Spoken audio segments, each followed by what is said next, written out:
Hello, everybody.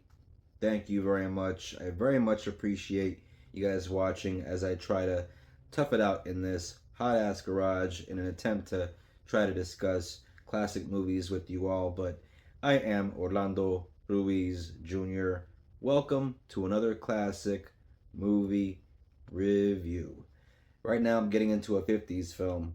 This film from 1957, winner of 7 Academy Awards, including awards like Best Cinematography, Best Music Score, Best Screenplay, Best Actor, Best Director for the film's director David Lean, also the director of classics like Lawrence of Arabia, Dr. Zhivago, A Passage to India.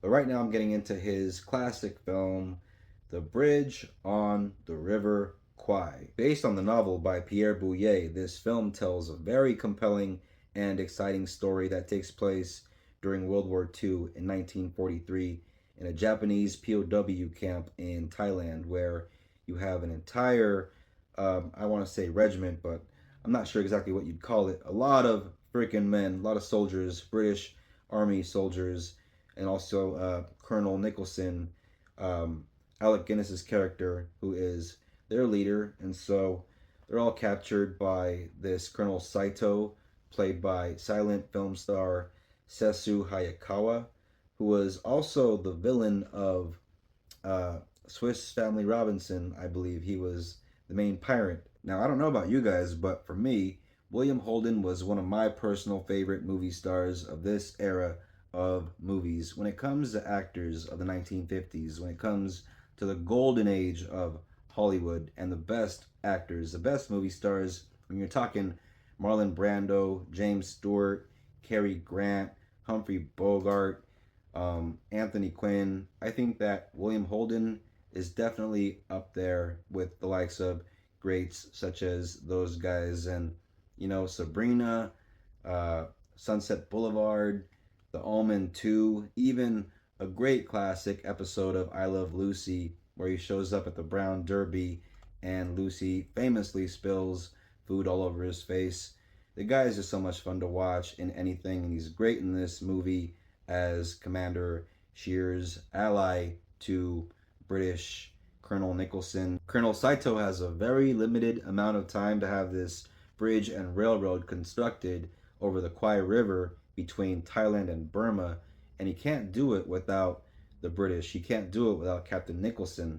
Only Captain Nicholson keeps refusing to budge. He will not let his officers do physical labor, and he will not do any physical labor, and so he is punished and put in the hot box. And basically, it's just like, who is going to bend first? Who is going to put their pride aside? And the movie does a great job at not making Colonel Saito look like a complete, just evil bad guy. The movie does a very good job at showing humanity in this character, which for the 50s, I think is pretty great. As Colonel Nicholson, Alec Guinness truly shines in this film, and he earned that Oscar for this movie for a reason, deservedly so. It is an inspiring and stirring performance.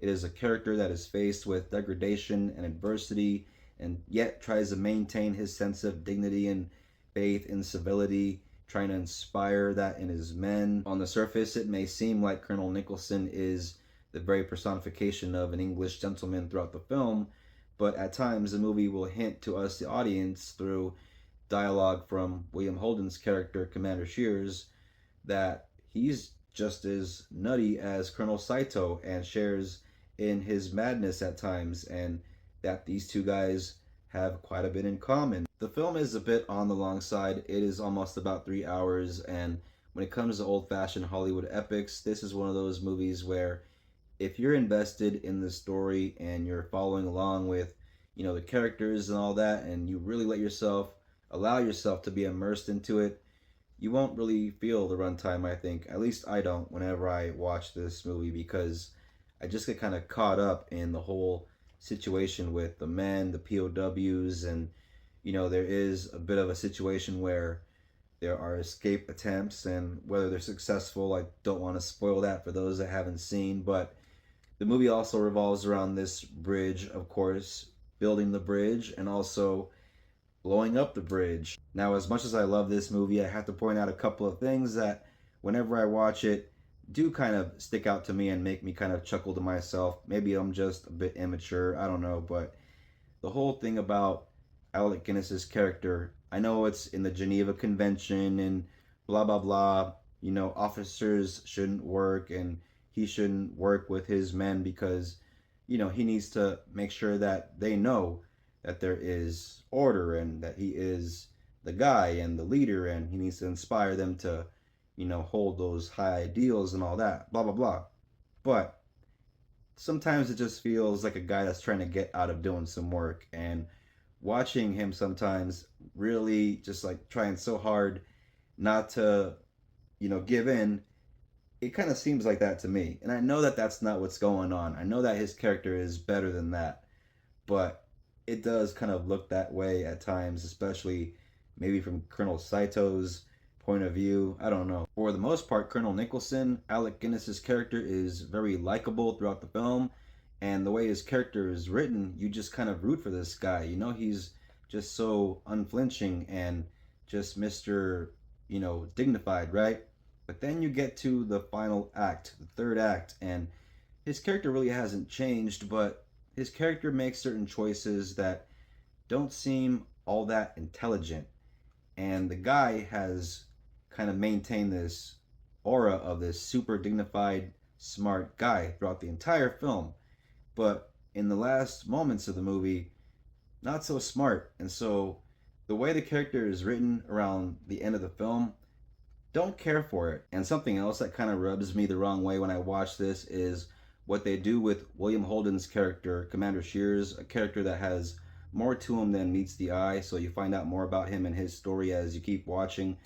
But yeah, ultimately, I don't like how the movie ends things for that character. And I wish that character, it's hard to talk about without spoiling it. I don't want to spoil it for those that have not seen this. But yeah, I think that character is just done dirty by the end. Regardless, though, all those things are really just my own personal nitpicks of an otherwise excellent and incredible classic film, which is a 4-star film. The Bridge on the River Kwai from 1957. You guys can find this on streaming, but you know me, I'm a hard copy kind of guy. I'm a physical media kind of guy. This is my Blu-ray right here of the film. As you can see there, Alec Guinness, William Holden, Jack Hawkins, not the original poster, but still a pretty cool cover. And the film also famously features the British soldiers throughout the film whistling a tune, a very famous little tune that was written in 1914 by a guy that was singing this little tune while golfing. If you look it up on Google, I believe it's called Colonel Bogey's song or something like that. I can't remember exactly what it's called, but if you look up what it's about, there are lyrics that go with the music that have to do with Hitler's testicle. Apparently had one testicle. I didn't even learn this until I just found this out. Googled it, and yeah, thank you, Google, for that little fun fact. I didn't know that Bridge on the River Kwai had something like that in there, but yeah, kind of amusing. Thank you all very much for watching this classic movie review. I very much appreciate it. If you're into the classics, if you're into movies, if you're into this kind of thing, if you're new to the channel, subscribe, hit the bell for notifications for more reviews from me coming out soon. If you're a returning viewer, I thank you for your views and your support, your comments, always appreciated. Please don't forget to comment and share and like and all that stuff. And I'll see you guys in the next classic movie review. Till next time, please take care of each other. God bless. Peace out.